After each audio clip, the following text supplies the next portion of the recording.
Hanging out with Mark Linehan, hopping to the Mental Bright guest line right now. Former pro goalkeeper and author of the Odyssey of a Soccer Junkie, was hanging out in Brazil for the World Cup. Pretty good one. I think you might have snuck in. The only person in America that snuck in more things than me. Patrick Johnston, welcome to Yahoo Sports Radio. Good morning. How are you? Good morning, guys. Thanks for having me. I'm a tired boy, but looking forward to this. Where are you right now? I'm actually sitting in my office in a small town in Tennessee. I arrived in Atlanta this morning, drove 3 hours, and literally walked in my office about 5 minutes ago to take your call. Hey, talk a little bit about how you snuck into this game. I mean, did you seriously sneak in? But not this one. All right. I did not sneak in. I actually had a ticket. Now, how I received the ticket or earned the ticket is another story that I think I might save for the book. Come on. Well, it's a funny thing. This World Cup, my book talks about me attending all the previous World Cups since '86 and going ticketless, and so I've been on the demand side, and I don't know. Ironically, here I go to the semifinal and final side, and I end up being on the supply side. So,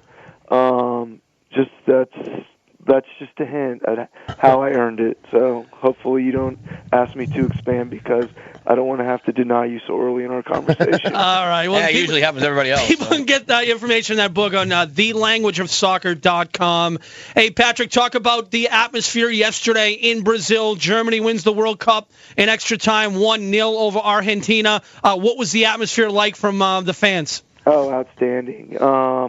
The Germans actually, there was quite a drove of them that came in for the day just to see the game. Not unexpectedly, but definitely somewhat surprising. But of course, the real story was the Argentinians invading Rio de Janeiro, and they said that there was probably 100,000 of them in the city yesterday, and they had started coming over on Friday night and just invaded the Copacabana, and they're a really passionate group. They're a lot of fun to watch, so it was everything you could imagine.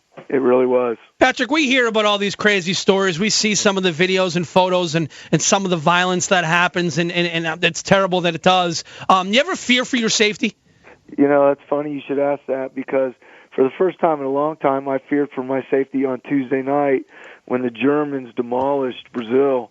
I was at the game, and I was dressed neutrally, or if anything, I might have had an inclination towards the Brazil colors because I was wearing a blue shirt and blue Nike, and that they take that stuff real seriously. Like gangs, as in most soccer matches.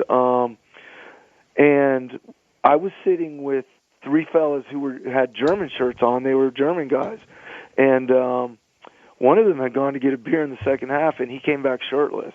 Wow. And was told literally he would be beaten if he did not take his shirt off. That's and crazy. Leave it with them. So, and I don't know what they did with it, but anyway, and then just to give this story closure, there were definitely a lot of brawls and fights.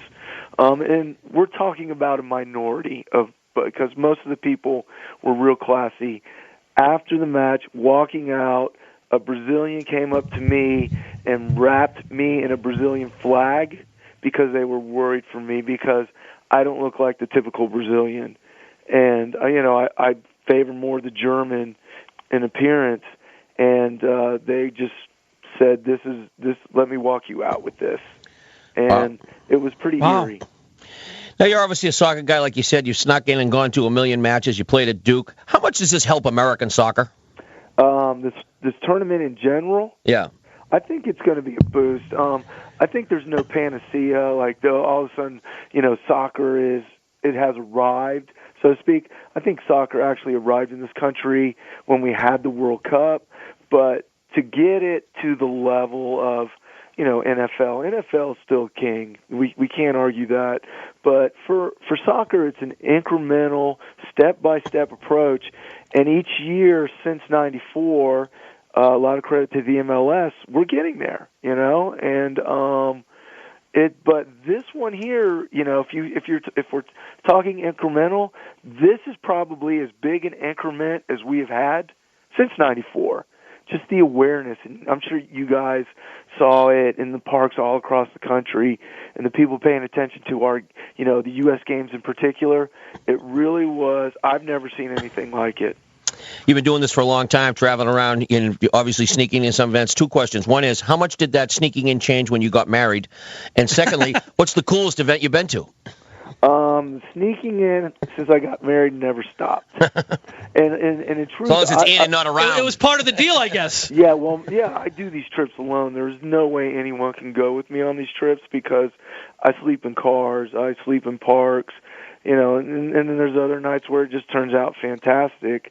And no, but I really don't want to subject anyone to that, and my wife certainly is not going for it. And in terms of sneaking in, I'm trying to think. I've only snuck in one time, and that was in France in '98. And I guess the funny part of it is I didn't sneak in and sit in the stands. I snuck in through the press tent and watched the game on the field. So that's the only time I can remember actually sneaking in, hopping fences. Other times I've just had to be creative to find ways to create relationships and get tickets. So, when people ask you this, then let me rephrase it. What's your favorite story, whether it's sleeping in a car or a park bench? But what's the story you tell? Oh, wow. I mean, today, right now, my favorite story is being at my first World Cup final yesterday. But, looking over the course of the stories, there's a handful. Being at the Hand of God match in Mexico in 1986 was a fantastic memory. Being at the U.S. game versus Algeria in South Africa in 2010, that was one of the most exciting moments in American soccer history. There's a lot of them, and for different reasons, really. But I'd say if you said there's one and you cannot, everything else goes away and this is the one you have to keep, it would be going to the Hand of God match in 1986 and watching Diego Maradona score probably the two most memorable goals of the 20th century in 5 minutes. Talking to Patrick Johnston, former goalkeeper, author of the Odyssey of a Soccer Junkie, available online, thelanguageofsoccer.com. Patrick, we talk about all the positivity that the World Cup brought, and hopefully it helps MLS and American soccer fans as well. What about the negativity? What can they do from the negativity standpoint as far as people complaining about the flopping and whatnot? Can anything be done there to maybe bring in more of those fringe sports fans to become soccer fans? Yeah, that's funny. You mentioned that. And that is a plague in the game, undoubtedly. And it's funny. One of the most notorious floppers is also a biter. And I've been. I think I went to prom with his sister. Yeah, problem with something. I basically think the guy turns into a feral animal when he plays or something. But those things there, I think the governors of the game are aware. And soccer is a game of ebb and flow and instant decisions. And it's funny how the referees, from game to game, each ref being different, actually brings in a new dynamic element to how the game goes. And really, that's part of the appeal of the game. So, instant replay for the first time ever was used in this World Cup tournament, strictly only for goals, but, if the ball crossed the line or didn't, but it's a step in the right direction. And there's all kinds of options being bantered to try to eliminate diving, time wasting, etc. But as a whole right now, there's really no answer other than to be aware of it and try to counter it as the referees make their decisions. Cool. Patrick, before we let you go, you can make some money selling your book here, The Odyssey of a Soccer Junkie, so you can buy your next ticket. People want to go on thelanguageofsoccer.com. Why should they buy your book? They should buy my book because it's more than just a soccer story. It's an adventure story of the power of the human spirit, because I go to these events and I have no plan, and I just show up and it's like, okay, I am here and I need to achieve these things. And perfect example is as I arrived in Sao Paulo last Monday. I don't speak the language. I have nowhere to stay. I don't know what to do. And it's just a matter of achieving simple things to get, to the end game, which is to get into the match of the day. So, there's a lot of creativity. There's a lot of witticism. Also, I've been told that, it's quite funny how I present some things.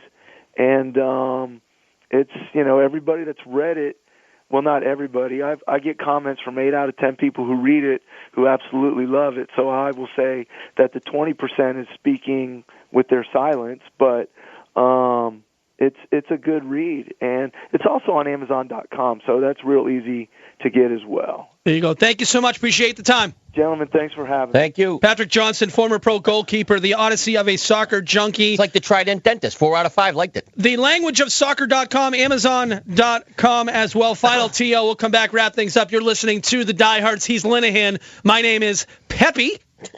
Hi, Pepe. No, your name was Joseph Pepe on the plane. Yahoo Sports Radio and yahoosportsradio.com.